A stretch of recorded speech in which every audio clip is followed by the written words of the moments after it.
गोरी कवि और उसका पति कालू एक जंगल में रहते थे। काले, अब बारिश का मौसम आने वाला है और हमने कोई भोजन इकट्ठा नहीं किया, फिर हम क्या करेंगे? गोरी, तुम्हें तो भोजन की परी है। इतना मजेदार मौसम आने वाला है, मैं तो खूब मजे करूंगा। तुम्हें तो मजे करने की पड़ी है, या फिर भूख लगेगी और भोजन नहीं हो। एक दिन जंगल में बहुत तेज बारिश होती है। गोरी और कालू घर में बैठे थे।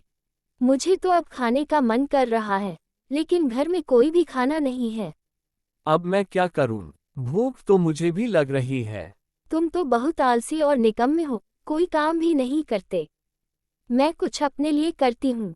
अब तुम क्या करोगी? मैं जाकर देखती हूँ कि कोई पंछी खाना तो नहीं खा रहा। भोजन खा लो, वैसे भी बारिश में ज्यादा भूख लगती है। अच्छा, ठीक है मम्मी, हमने सारा भोजन इकट्ठा कर लिया। मम्मी, अंकल कलू और गोरी ने तो कोई भोजन इकट्ठा नहीं किया। अब जब बारिश आएगी तो वे क्या करेंगे? हाँ बेटी, गोरी और कलू ने कभी भी समय पर भोजन इकट्ठा नहीं किया, तो उनकी चिंता न करो। आज तो मैं मजे से बिरयानी खाऊंगा, वो भी बारिश में। गोरी ने बाहर जाकर मित्रू की खिड़की से देखा। गोरी के मुंह से पानी आने लगता है। वह घर वापस आए और कालू से कहा, काले, मैं देखकर आई हूँ कि मीतू घर में मजे मजे की गर्मागर्म बिरयानी खा रहा था। चालाकी से बिरयानी चुरा लेते हैं। अब तुम क्या करोगी? मेरे पास एक आइडिया है, चलो चलते हैं। गोरी, तुम बारिश में मेरे घर क्यों आए हो? मीतू जी, बाहर आपको कबूतर बुला रहा है। कबूतर मुझे क्यों बुला रहा है?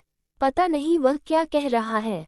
अब मैं इसीलिए आई थी कि मैं तुम्हें बताने के लिए कि कबूतर बाहर बुला रहा है। मिट्ठू और गोरी बाहर जाते हैं तो कालू अंदर आ जाता है। कालू सोचता है, मैं अब जल्दी जल्दी बिरयानी उठा लेता हूँ।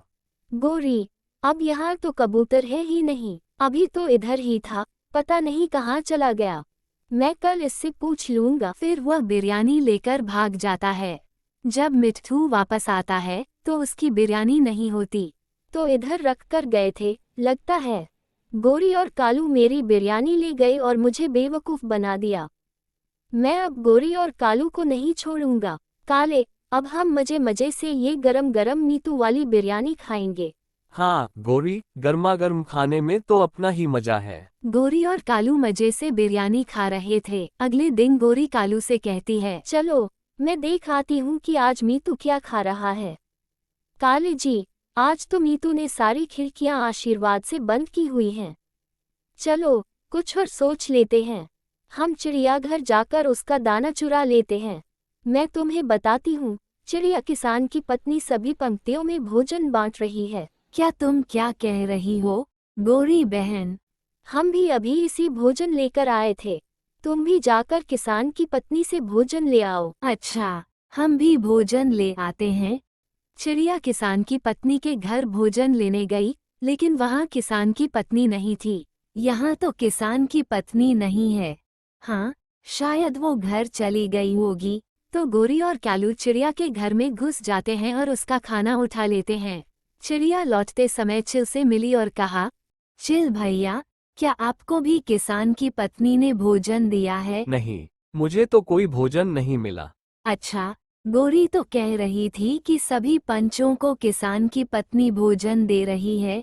तुम्हें तो पता है गोरी कितने झूठ बोलते हैं। हाँ गोरी, मेरे भी पेट में बहुत दर्द। तुम्हारा दिमाग कितना तेज है। मेरा तो दिमाग बहुत तेज है, लेकिन तुम्हारे पास तो कोई दिमाग ही नहीं है। तुम तो बहुत आलसी और निकम्मे हो, कोई काम भी नहीं करते। तुम तो मुझे हर वक्त आलसी और निकम्मा ही कहती हो। जब चिड़ियाघर वापस आती है तो उसका भोजन नहीं होता, जिससे वह बहुत परेशान हो जाती है। जंगल में मित्रू मिला कि उन्होंने सारा भोजन चुरा लिया है। हाँ चिड़िया, तुम ठीक कह रही हो। गोरी और कालू ने मुझसे भी ऐसा ही किया तुम है। तो जानती हो, मैंने कितनी मेहनत से एकत्र किया था। मैं जानता हूँ कि तुमने वो बहुत मेहनत से इकट्ठा किया था। हम कबूतर के पास जाते हैं। हाँ ठीक है, हम अभी कबूतर के पास चलते हैं। मिट्ठू और चिड़िया कबूतर के पास जाते हैं। कबूतर उनसे कहता है, मेरे पास एक आइडिया है। तुम दोनों मिलकर गोरी और कालू के लिए खराब बिरयानी बना लो। आज वो खराब बिरयानी खाएंगे तो उनके पेट में दर्द होगा। मित्रू और चिड़िया ने मिलकर गोरी और कालू के लिए खराब बिरयानी बनाई। जब मित्रू गोरी और कालू को बिरयानी देने आया तो उन्हें पेट में बहुत दर्द होने लगा। गोरी और कालू ने सीख लिया कि किसी की मेहनत की चीज़ नहीं चुरानी चाहिए, बल्कि खुद मेहनत करनी चाहिए।